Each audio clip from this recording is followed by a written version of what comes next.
Hey guys, Ryan here with the week of October 21st programming slideshow. So, our announcement this week is you should have seen the event created in the 3XF news group Zombies versus Humans, the final showdown, at least for 2019. Saturday, November 2nd, that's going to be at noon or high noon at the Ridgeview Park in Waynesboro. More to come on that. Monday, front squats. Chance to do some heavy front squatting here. Hopefully on Saturday during an open workout, we're not doing a whole bunch of squats, but that may be the case. That's usually how opens work. Chance to get kind of heavy with the blues and purples, some triplets or single, fives and eights at the yellow and orange there, and then goblet squats at the white. This means you can test that day. So it's not really a testing week. We don't want to do testing with the open, but it is a chance if you're paying attention to the map, a chance to maybe level up here on your front squats.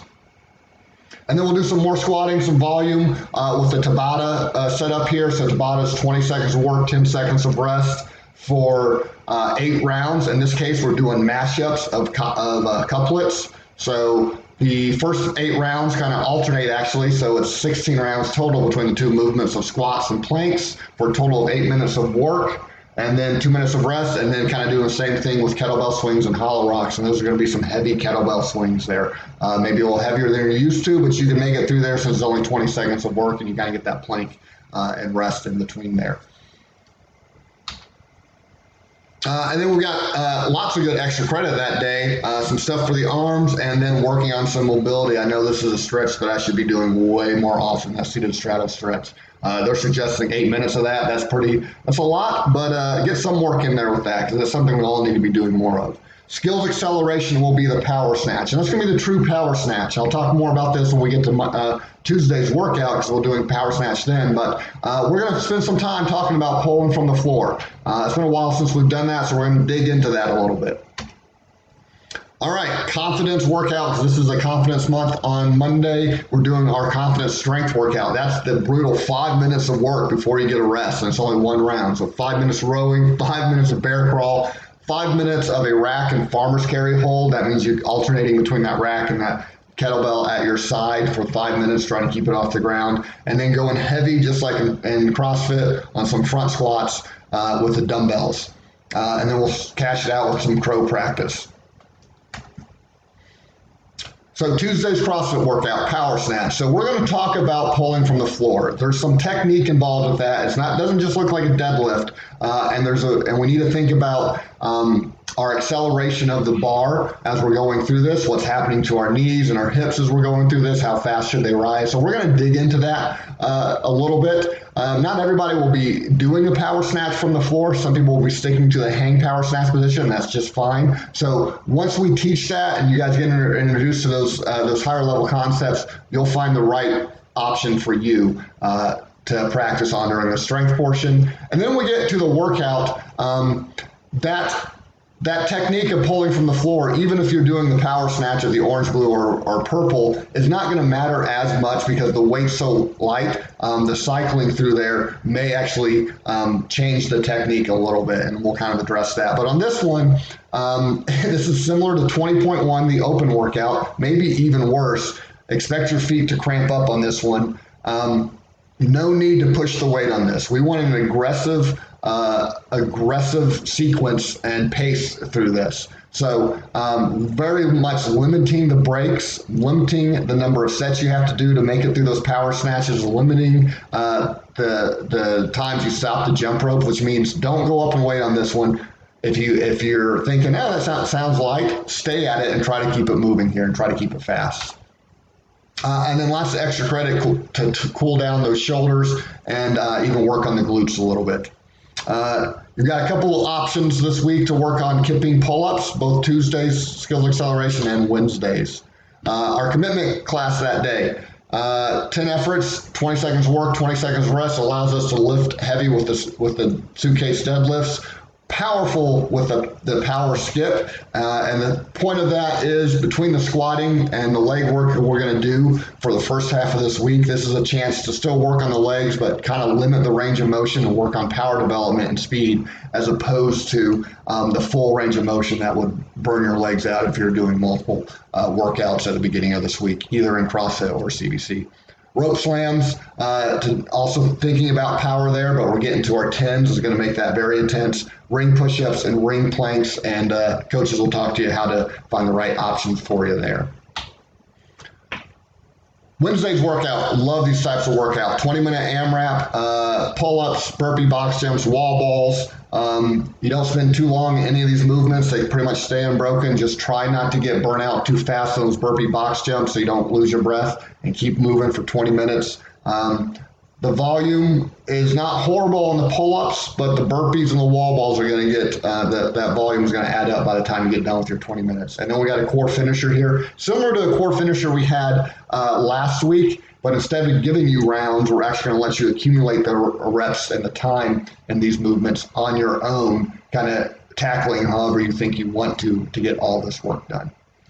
And then we still got some extra credit to cool down, and I already talked about this, lots of leg work in the beginning half of this workout, or the beginning half of this week, so we want to get into the legs there with that quad smash, and then between the snatches and pull-ups this week, we want to get into the upper body with the lats and the pecs. Another chance for kipping pull-up learning with skills acceleration that day.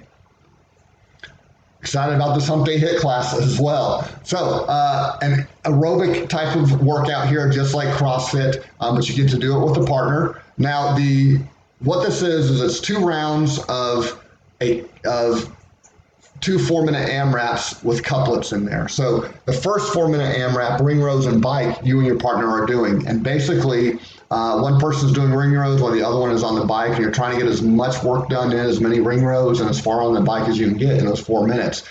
So ring rows are going to give out pretty quickly before you have to switch to the bike. So this is going to be kind of anaerobic. So you're going to push the pace on that bike because you're not going to be on there very long. After you've done that, you get a 2-minute rest, and then you're going into that 4-minute AMRAP with the wall balls and skier. Now this is going to be more aerobic in intensity, which means you're going to spend more time at one movement. Both of them are going to get the heart rate and the breathing up, and you got to moderate that to keep moving the entire 4 minutes. And then we'll repeat that. So excited about this partner workout on Wednesday. Thursday, some more aerobic conditioning and CrossFit.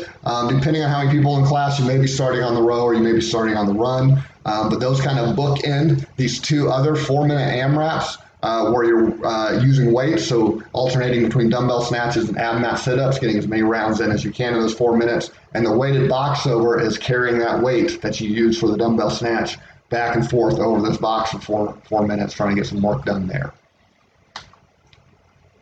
We have some accessory work, or this is actually what we call a finisher here. So this is not extra credit. This is like we see after a workout here. We've done these Peterson step-ups. They help with knee stabilization. The clamshells are going to work on those tiny muscles on the sides of your butt as we need to use and activate to get more powerful and more stable in our squats and protect our backs. Dead bug's going to work on the core there. So this is mandatory or highly encouraged work here. And then we have our extra credit if you've got the time to do some cool down with the rowing and rolling out and that dead hang hold to work the shoulders. Looking towards Friday, power cleans. Again, we're going to talk about pulling from the floor in those, just like we did with power snatches earlier in the week.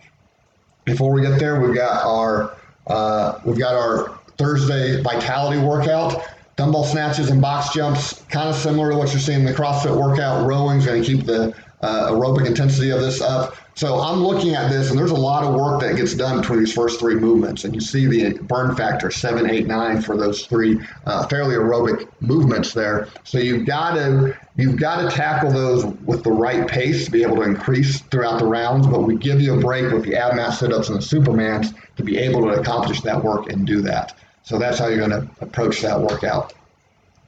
Friday, this is an old open workout, 15.4. I'm trying to rack my brain. I don't think I've ever done this before, and I haven't heard of a lot of people. Obviously it's been 5+ years since we've seen this. But a chance to do cleans. We're going to talk about pulling from the floor. Some people will turn those into singles. Some people will cycle through those. Really, the strategy on the cleans is less important than figuring out the right push-up option for you, though. And there may be a little bit of mixing and matching with the push-up options there. Maybe even starting a little bit higher on your degree of difficulty and then backing it down to some later rounds once you slow down there. But it's an open workout. Expect it to be intense. And then core finisher. Again, this is kind of highly encouraged, mandatory work here. Mountain climbers and hollow holds. Then your extra credit here will cool us down. And the skills acceleration that day, we're figuring out, once we figure out what the open is going to be, what we should teach for skills acceleration. Friday's commitment workout, dumbbell hang power cleans, jump rope. This is kind of cool, the jump ropes I like in this workout. So normally those fall in a vitality workout. So you're going to get plenty of rest to tackle those jump ropes and keep working the entire 45 seconds and even try to increase that intensity. Either going with single doubles, if you don't quite have doubles down, or trying to do double unders the entire 45 seconds, which is going to be challenging. Or maybe you're trying to speed up that jump rope or jump a little bit higher to increase your intensity. Kettlebell strict press, working on the upper body. You'll get plenty of volume in there, so the weight's not going to be your heaviest strict press there, and superstar to get the heart rate up and work through power through the hips. Waiting on our open announcement for Saturday, and then Saturday's confidence workout. This is all about pacing. Lots of work here with the slam ball, clean and throw, rowings, break dancers, walking lunges.